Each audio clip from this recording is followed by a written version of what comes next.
What's up, y'all? Welcome back to Being Reactions. Today, about to look at failed game consoles by the Act-Man. Let's go ahead and get it started. Money making season and being broke is treason. Nintendo, Sony, Microsoft. These are the three gods of our realm, older than time itself. To these gods, we gamers pay tribute, for they control everything known to mankind. Well, I guess there's also Valve, Epic, and Blizzard, but we're not It's a lot more. False messiahs. We're talking about good old-fashioned consoles. Who knows where I'd be in life today if I never owned a Nintendo 64. I'm tired of reading books! What friendships would have never flourished if I hadn't played Halo 3 on the Xbox 360? Each one of these I didn't. like a time capsule, a piece of gaming history that I can always plug in and play to relive the good times. I may have tossed out my old computers, toys, sold my Beanie Babies collection, but I've Not the Beanie Babies. spot on my shelves for these consoles. It's hard to imagine a time where game stores sold anything but products from the three titans. Welcome to Blockbuster. How can I help you? Hi, I'd like to rent Gex for the 3DO. What the fuck is that? But back in the 80s and even 90s, the competition What is a 3DO? diverse. Back then, consumers didn't have enough experience with this type of product to know what was awesome and what sucked ass. Kind of astounding, the vast majority of home consoles were released during the very first generation of gaming. A lot of it was just the same crap. It was an oversaturated nightmare that would end with the video game crash of 1982, and everyone learned a valuable lesson about quality control. Or so we all thought. If you want to rip and tear your way into the games industry, it's do or die. You either strike gold or get stuck with coal. Let me toss some numbers at you. It's reported that 10% of published games generated 90% of the revenue. Around 3% of PC games and 15% of console games reach more than 100,000 sales per year. Only 20% of all games make any profit. Dang. That's how That's it? cutthroat this business is. Now, most of these consoles I don't own, so I can't give you first-hand experience with them, which is kind of the point, right? I mean, it wouldn't be a failed console if I owned it. Did I mention I'm the Act Man? And I'm also not about to spend $500 to experience the magic of playing the Wand of Gamelon in its original form. It wasn't until the early 2000s when the whole world gathered at the United Nations and agreed these three would be our new gods, and all other religions would be forgotten. But why is it like this now? Why is it so hard to make a successful home console? These are What's that, tough the Stadia? questions, but I wouldn't be the Act Man if I couldn't answer them. So hop aboard my magic school bus and let me take you on a history lesson. It's time to take a look back at the biggest console flops in history and find out where and why they went wrong. But first, what's that? Is it a bird? A plane? No. It's the Ad Man, and The Ad Man? Wager. Virtual Boy, a 3D game for a 3D world. Wanna play? It's definitely a no for me, dog. If you had a time machine, what would you do? Maybe go back and stop Hitler from rising to power, prevent the JFK assassination. If it were me, I'd go back to 1995 and destroy all prototypes of the Virtual Boy. In 1995, the Game Boy was kicking ass. Nintendo had barely emerged victorious from the 16-bit wars against Sega, and Project Reality I had a Game Boy and a Game Boy was Color. on its way. But like DJ Khaled, Nintendo was suffering from success, and thus spawned a brilliant idea. Virtual reality. It was a mind-blowing concept at the time. You could even say Wait, they had VR? virtually unheard of. Virtual Boy is so advanced it can't I thought be virtual viewed was just on like the name. TV or LCD screens. Yeah, it couldn't be viewed on conventional TVs because it caused eye strain. My eyes, my beautiful eyes! Nintendo paid $10 million for the technology to develop the Virtual Boy. The problem was they released it unfinished. Now, this would be totally acceptable today, but back then, games and game consoles actually had to be complete. It's essentially a primitive VR headset of what we have now, except the design is atrocious. The first question you probably have is, how the hell do I play this? Is there a head strap? Is the stand adjustable in any way? Right. Anything to make playing this even slightly comfortable? No. You'd have to slouch like a gremlin just to get line of sight. The first thing you can screw up with a console is its design. But the second, there weren't many titles that could take advantage of this 3D technology, and the ones that tried could easily be replicated on an older system.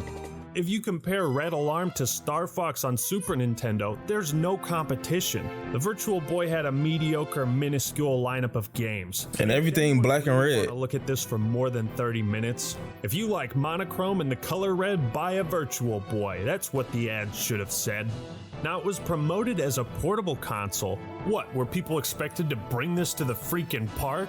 The advertising showed some kid lying down on the grass. Who the hell wants to play games like that? And if you wanted a portable console, Introducing Game Boy. that's the thing. So many of these consoles failed simply because there was a better alternative. Why risk your money investing in an experimental piece of tech when you can go with what is established and works?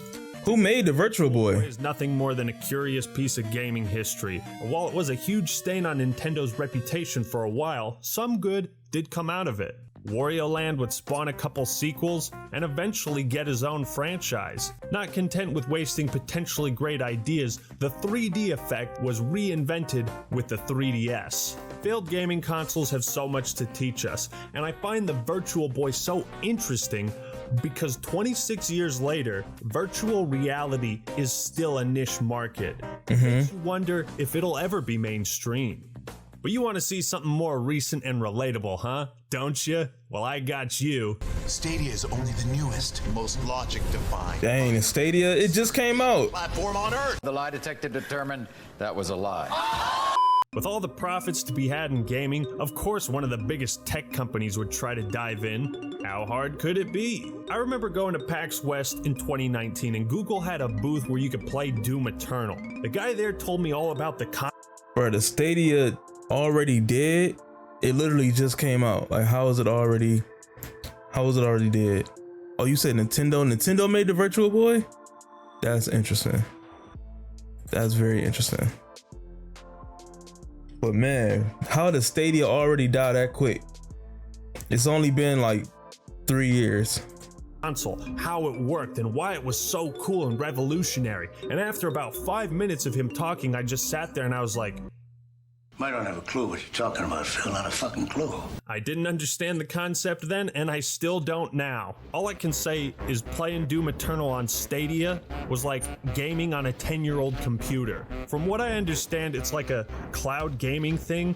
Google has all their servers around the world, and instead of needing a high-end PC to play games at max settings, you just buy a Stadia and the server streams it to your computer. Of course, if you claim your system can run every game at 4K, and your system can't run every game at 4K, well, there's a wee bit of a problem there, lad.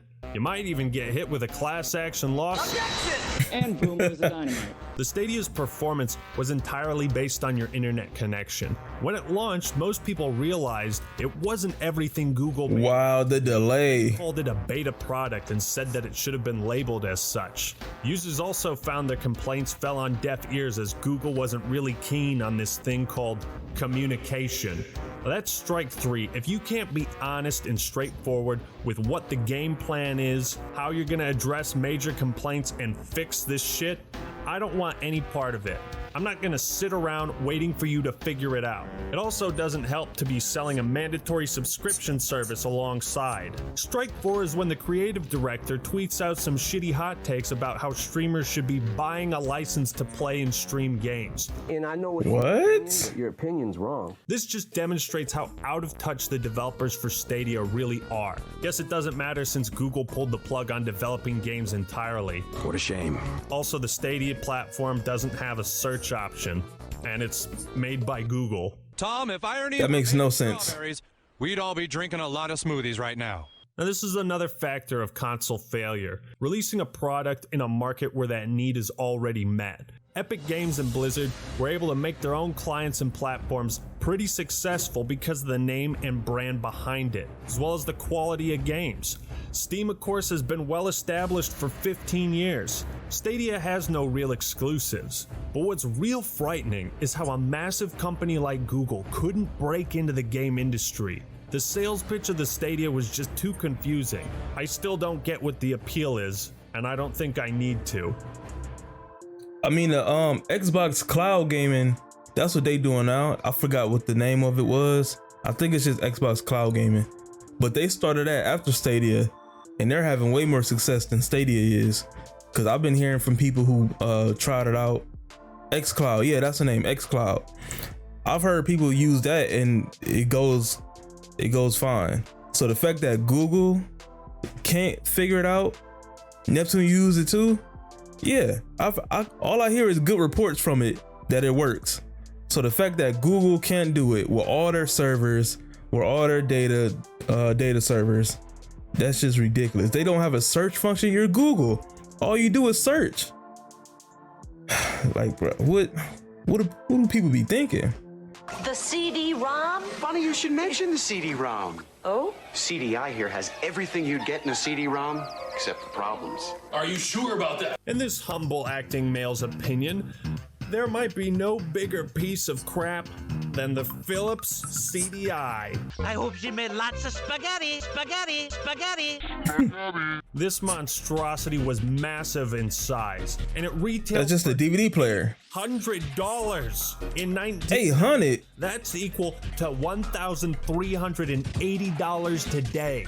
Holy shit. What do you get for paying a blood sacrifice? You're pretty good. Here. Thanks. For a DVD player? Marketed as a multimedia device that could play games, music, etc. Kind of like how the Xbox One was promoted. The problem is nobody wanted or needed this type of hardware. What's the first thing you notice about this CDI? Spaghetti. Well, it looks like a VCR, not a game console. Who designed the look of this? Where's the personality? It arguably has the worst controller I've ever. What is that? Who would want to use this with all the buttons crowded around? The only thing the CDI had going for it was the license to use Nintendo's IPs to develop their own games. Here's the problem. Too many toasters. You know what they say. Why's his voice? Toast. Yo. Why is his voice like that, bro? Here's the problem. Too many toasters. You know what they say. All toasters toast. Should I say anything else? Do I need to play more cutscenes until the message sinks in? What a wasted opportunity. I don't think Nintendo. Yo, his voice was crazy, bro. Its IPs out to competitors since the CDI. And for good reason. The CDI failed because of its unintuitive, horrible controls, absurd asking price, and selection of dog shit games. Although the CDI is considered one of the worst consoles ever, it did one thing right: push the industry a little bit towards CD-based games. And for that, you can give it the tiniest amount of credit. I mean, I guess. A great product. Looks like The OUYA? For all the consoles, I forgot all about the OUYA. Depressing as the OUYA. The CDI and Virtual Wow. giant hunks of feces, but at least they didn't start a crowdfunding campaign to make them. OUYA companies thought. I think the OUYA died the same year because I forgot all about this thing, man.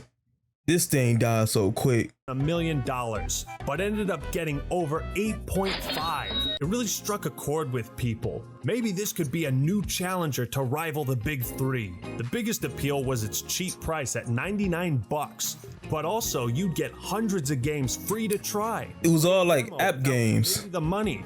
Wow. And the designers made it with the intention of letting people mod it? How cool. It was compatible with other controllers? Wowee! OUYA was supposed to collaborate with big developers and already had deals with Sega and Square Enix. There were so many features to get excited about. The OUYA was a really cool sales pitch. Almost too good to be true. Because it was. None of the Kickstarters got OUYA when they were promised to. There was no killer app. The selection of games was a total joke. Which, by the way, stay tuned for my 2-hour review of Rain. Just like Julie Ehrman's Just Rain. There is nothing special about this board. Nothing. There was nothing special about this. Once people did get their long-awaited OUYA, they immediately noticed how terrible the controller was, with sticky buttons, a stiff D-pad, horrible latency. They even priced the controller at $50, half the cost of the console. Within months, the whole thing fell apart. The jig was up, sales were poor, and every exciting promise they made soon turned to ash. Games were no longer free to try like all of the marketing promoted, and developers weren't willing to make such huge sacrifices for the glory of having their game featured on the freaking OUYA. The Free the Games fund the company set up was plagued with scammers. Everything that could go wrong did go wrong. While the OUYA could be commended for having promising ideals, it just wasn't realistic. People behind the project were inexperienced, unable to deliver, and handled everything so poorly that to this day, it still has left a bitter taste in everyone's mouth. OUYA was then sold to Razer as they had no way to repay investors, and the whole thing just was abandoned like that. Another curious reminder of how oppressive the game industry can I'm surprised somebody bought it. Unprepared. Why would Razer even buy it? Presenting 3DO, the most advanced home gaming system in the universe. Only in the game industry could you sell 2 million consoles and still be considered a failure. But that's because the 3DO had goals that were unreachable. Founded by Trip Hawkins, former CEO of EA, the 3DO company wanted to create a console that would dominate the market and set a new standard. They even had the balls to throw shade directly at Nintendo and Sega. This is a real man's console, bro. Trying to be cool by talking shit on things people enjoy is a pretty terrible idea if you can't back up the trash talk. Sony and Sega were both approached by the 3DO company to license the console. Both declined. A wise move. You have chosen wisely. This damn thing was overhyped to the extreme, with massive marketing campaigns, infomercials. It was Time Magazine's 1993 Product of the Year. The 3DO boasted cutting-edge technology. I've never heard of the 3DO. Most advanced console in the universe. It owned this title for a year. And then the PlayStation came out. Oh, and that's why. Because of PlayStation. $100, which would be $1,274 today. Oh, but guess how many games the 3DO launched with? Take a guess. One guess. 10. One. No. It launched with one game. Imagine paying $1,300 to play Crash and Burn. Unlike most other consoles on this list, the 3DO had a chance at real success. Later down the line, it got some decent games like Gex and Wing Commander. The console wasn't the problem, the business model was. Most consoles are sold at a loss for profit, but make up for it with hardware sales. The 3DO was trying to profit off console sales. To my knowledge, the only other product that tried that was the 360, and that's why there were so many Red Ring of deaths. It's not a good business model. 3DO wasn't an established company, and the price didn't drop fast enough for many to consider buying it. The timing was off. Gamers weren't willing to upgrade with the Sega Saturn and PS1 on the way. It's actually impressive the 3DO sold as well as it did, considering it became antiquated within a year. The 3DO serves as a lesson in business practices. You can have— Yo, I'd be tight, bro.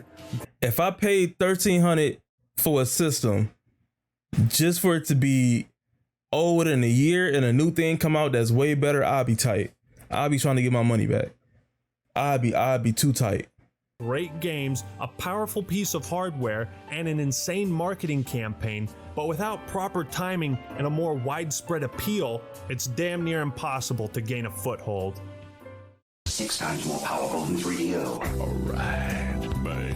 40 times more than Super NES. By far the company that tragically holds the record for most failed consoles is none other than Sega. At one time, they stood against Nintendo as equals. They had tons of reputable IPs at their disposal. To put it plainly, the Genesis was just cool. But after, Sega made so many mistakes. The first being confusion about what their next-gen console would be. Within a few years, Sega announced the Sega CD, the 32X, the Saturn, and had a third add-on planned for the Genesis called the Neptune. Which one are people supposed to get or be excited about? The Sega CD didn't perform terribly for an add-on, but their biggest pitfall was a lack of focus. Not only were the consoles being mismanaged, but their games were too. Sonic X-treme was hyped up so much and could have been the mirror image of Super Mario 64, but it was killed by rushed deadlines. And for many years, the Sonic franchise would suffer setback after setback. While Sega couldn't get their ducks in a row, Nintendo and Sony were thriving in the vacuum of their former success. The nail in the coffin came at E3 1995, where they announced the price of the Sega Saturn. Hear ye, it's only $399. And then Sony comes out and says, $299. You destroyed Never, bro. touching them. The Dreamcast. And he just walked away. But at this point, it was too late. The Sega brand had been tarnished in the last 5 years, while Sony became the new rival to Nintendo. And with Microsoft ready to jump into the fray with the Xbox, there was little room for Sega. Were things a bit different, they might still be selling their own brand of consoles to this day. And had they not realized they were digging themselves into a financial hole, Sega could have gone the way of Atari. Luckily, the company remains alive and in good health, developing tons of outstanding games. Sonic has more or less reclaimed his throne after years of terrible video games. This is one of the few stories where redemption was earned. Yeah, a little bit. Wii U. How about new? I maybe booted up my Wii U 60 times before I boxed it up, put it on my shelf, and never touched it again. Well, would you look at that? Since the GameCube, PS2, and OG Xbox, Nintendo has always been behind the competition. The Wii U was just confusing. This thing called online play, but they've been able to succeed because their games kick so much ass, and the culture they've created has turned millions of people into hardcore fans. But their greatest weaknesses would become impossible to ignore with the Wii U. Following the outrageous success of the Wii, Nintendo must have thought, let's just make a sequel. We would like to play. Again. Are you sure the novelty of the Wii won't have worn off in the 6 years since it came out? No, it's all good. It was not all good. And the console sold terribly. No amount of promotion or amazing titles could save it from mediocre performance. The console was the problem, not the games. The gamepad, while interesting, wasn't half as impressive as the Wii's motion control. The Wii U was just confusing, bro, because everybody just thought, I was one of the people, I thought this right here, the pad, was just like an add-on to the Wii, but turns out it was like a whole different system. But like me and all my friends, we thought that was just like an add-on, like it wasn't a new system. Parents thought the same thing. I eventually learned that, you know, it was a different system, but they ain't marketed correctly. They could have marketed this way better, because it was, their whole marketing thing was confusing. It looked just like the Wii original, but the only difference is this thing. Even the system looks similar to the original Wii, and they remade the original Wii like 3 times, so you thought it was the same thing, just redesigned. Yeah, so they marketing was just horrible on this. Nintendo didn't have enough creative ways to use it. The worst example being Paper Mario Color Splash and how fucking tedious it was to make an attack in a turn-based game. The Xbone and PS4 just outclassed the Wii U. Third-party companies would have to severely downscale their titles to work on the Wii U, so most of them didn't bother. The Wii U wasn't a portable console, nor did it push the boundaries of technology. Only established fans of Nintendo would buy one. The Wii U was also considerably more expensive than previous Nintendo consoles, not to mention the absurdly low storage of 8 gigabytes.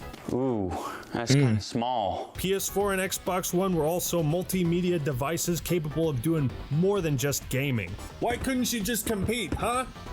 Huh? Luckily, Nintendo licked their wounds and pounced right back with the Switch, which is kind of what the Wii U was building up to. But the Switch was genius because it now fulfilled the roles of portable and home consoles, two markets that Nintendo was always kind of competing with itself. Instead of focusing on two separate platforms, the Wii U and the 3DS, Nintendo is doing damn good, focusing on one that does both. We need a Switch too, though, because the Switch is starting to get kind of old. We definitely need a Switch too.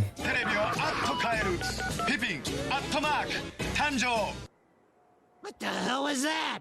Many titans have put on the glove and jumped into the ring, and Apple was one of them. They made two critical mistakes, giving Halo to Microsoft, and allow me to introduce you to the Apple Pippin. Now what in fuck's name is that? Well, it was supposed to be a multimedia platform that could play games, browse the web. There was a PAL switch on the back that would eliminate region lock. Hot damn, that technology must have been revolutionary in 1996. The Pippin was a piece of software that Apple would license to other companies, and they partnered with Bandai, who predicted to sell 500,000 a year, with the goal of bringing this type of software into households that hadn't bought personal computers yet. That was the sales pitch. One of the arguments over the future of home computing is, will we add computing power to our television sets, or will we add TV capability to our personal computers? Apple is betting that the TV will be the preferred viewing device with a new approach to home computing called Pippin. But like every other Apple product, it was horribly overpriced. I'm still stuck on the fact that Apple made this. It was triple the price of the N64 and double the PlayStation. Think about it. In the 90s, the internet wasn't nearly as popular as it is today. In December of 1996, less than 1% of the world's population used the internet. The Pippin wanted to be an inexpensive computer and a game console, but it wasn't good at either. So not many people even understood the concept. In the end, the Pippin only released 25 titles and sold between 42. They got a Mr. Potato Head game? Oh, this was in the 90s. Wait, when did Toy Story come out? Toy Story came out like 96? 2000? Early 2000s for sure. Toy Story 1 might have came out in the late 90s though. So they got a Mr. Potato Head game. That's the only one I recognize. They got I don't recognize none of these other ones. Super Marathon, I don't know what that is, but they got it. 100,000 units. There wasn't much room for a new contender alongside the PS1, N64, and Saturn, especially one that didn't cater to hardcore gamers. Apple is doing just fine though, and their gaming market is probably the biggest on the planet. So don't feel bad when you point the finger and laugh at the Apple Pippin. This is kind of a depressing video, huh? Running through a little bit aspirations and dreams and reliving their collapse. Well, there's no better segue to talk about Atari. Some of you believe your system is the most advanced in the universe. Let's review the numbers. Some of you believe your system is the most advanced in the universe. Let's review the numbers. Sega Genesis is 16 bits. 3DO is 32 bits. The Atari Jaguar is 64 bits. Which is more advanced? Clifford! In the 80s, they were the king of gaming, and to this day are still fondly remembered. The 2600 was one of the first big steps in bringing gaming to the household. Vaughn will say the oldest game console I played was a Sega Dreamcast. Following this, I've heard of that. I don't really know what that is though. Successful consoles like the Lynx, the 5200, the 7800, but in 1993, Atari was pleased to announce a console better than the Super Nintendo and Sega Genesis. It was 64 bits. The Atari Jaguar? Holy tits, this has got to be the most powerful console in the world. It was not the most powerful console in the world. It really was a case of misleading marketing, as it ran two Dreamcast came out in 99 processors that they were like, well, 32 plus 32 is 64. Doesn't work like that. Gamers were shocked to find the quality was worse than its competitors. And look at this monster of a controller. Was it really necessary to add a keypad in? Whoa, a keypad? How are you supposed to play on that?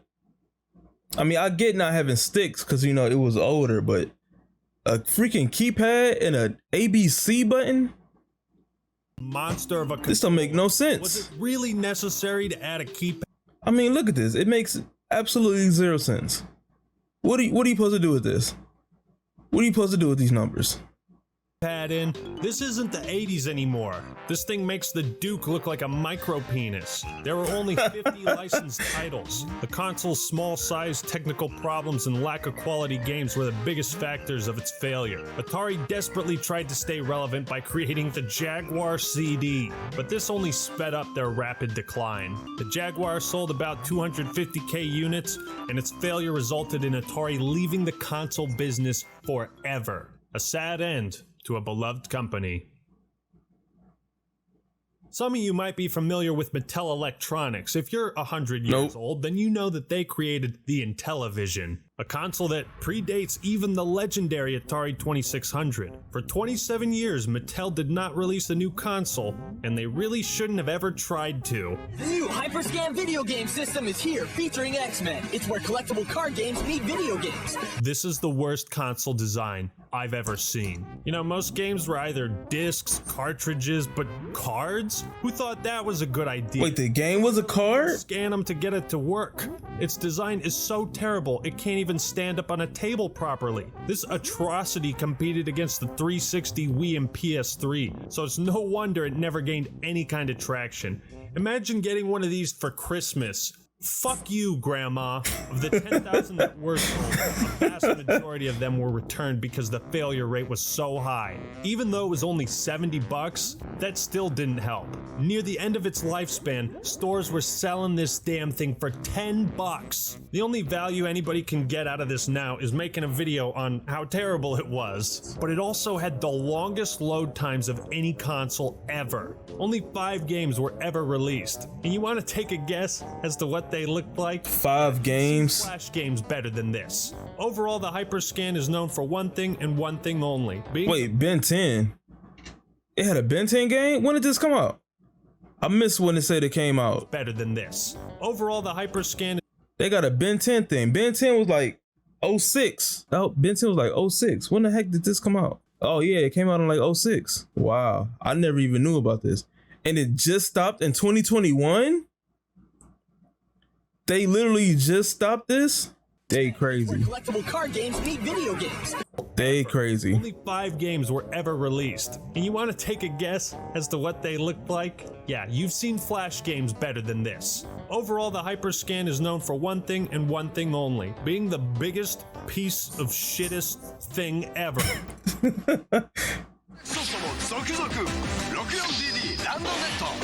Kind of surprising that Nintendo has 3 consoles on this list. It's not nearly as ridiculous as Duke Nukem Forever, but the DD was still a serious case of vaporware. It was pretty ambitious, made as an add-on for the N64. It utilized a disk drive with increased storage to make games bigger and better, was going to be able to emulate NES games, and would even have an online multiplayer for simple games like Mahjong. You could even spectate other people. The 64DD, like the Pippin, was trying to bridge the gap between internet and gaming, which was real tough at the time. However, the 64DD was marred by development hell. Publicly revealed in November 1996. 6 long months later, Nintendo announces a delay, with no comment on an American release. June 18th, the pre-E3 press conference. Any news on the DD? Nope. Not even a prototype. But good news, everyone! Nintendo is developing Donkey Kong 64 for the DD and is planning a sequel to Super Mario 64? Holy shit! Hype levels at maximum capacity! 6 months later, December 1997, Miyamoto gives an interview and comments on how he's having trouble making sense of what the 64DD is meant to be. That's not a good sign. No, it's not. Another delay is announced. Don't worry, guys, it's gonna come out in 1998, trust us. The DD makes no appearance at E3, and Nintendo cancels its Space World 1998 trade show. April 3rd, 98. Nintendo says it's gonna launch within the year. If it has a sequel to Super Mario 64, I'm on board. 1 year later, another fucking delay. But at least it's coming out in June, right? Delayed again. How the fuck? After 100 years, the Nintendo 64 DD finally launched on December 1st, 1999. But at this point, nobody cared, especially Nintendo. They already knew it was going to be a commercial failure and sold it only by mail order in Japan. Maybe 10,000 units were shipped out to some unlucky people. It never had a chance to thrive, and perhaps it didn't deserve to. Most of the planned games were either canceled, released for the N64 with storage increases, like you saw with DK64, or ported to other consoles. So at the very least, Nintendo was able to save the most important parts of their work. Only 10 games were ever released for it. The 64DD was a case of ambition without direction. Had it come out well before the GameCube was announced, it might have had moderate success, but Nintendo just couldn't nail down a direction or meet deadlines. Nowadays, mobile gaming seemed pretty trash, popular, be it the even if it did come out, or your phone. But one company tried to bridge the gap by making a portable phone that was also a game console. Introducing the Nokia N-Gage. Jack of two trades, master of neither. What? Snatch some gamers away from the Game Boy Advance. Because on that little tiny screen? Problem is, the button layout that worked for cell phones in the early 2000s is how you gonna play on that? Playing games. Look at all this shit. It's worse than the Jaguar controller. Not to mention it was $300. The Game Boy Advance sold for $100 2 years prior. Surprisingly, 2 million were sold, but only 58 games ever came out. Nowadays, they have this crazy new product that can play video games and be a cell phone. It's called a cell phone. There are far more failed gaming consoles out there than successful ones, and we could go down the rabbit hole until we hit Wonderland. As you step out on my magic school bus, I want to ask, what did you learn? Hopefully you learned something about the games industry and what a difficult market it can be. Perhaps you'll reflect on some of these old consoles and maybe a bit of nostalgia will hit you. So why did everybody controller was trash? A lot of times there was a better alternative that was cheaper and well established, or the hardware was poorly designed, prone to failure. Perhaps the goal wasn't clear to consumers and some of this shit was just too overpriced to be worth the risk. A failed console might have made a bad first impression, had a confusing identity or lackluster lineup of games, because great ideas don't always translate to great products. Even giants like Apple and Google couldn't break in. These are some of the reasons why game consoles fail. Many have tried, and most have failed. Such is the rough life of the console gaming market. But what do you think? Everybody's controller was trash. That's probably a big reason why they all failed. Oh, look at this. How you supposed to play this? How are you supposed to play on this thing? It makes no sense. Okay, you got like a little pad, but then you just got numbers. Like, what am I supposed to press 6 to walk? Like, what? It makes no sense, man.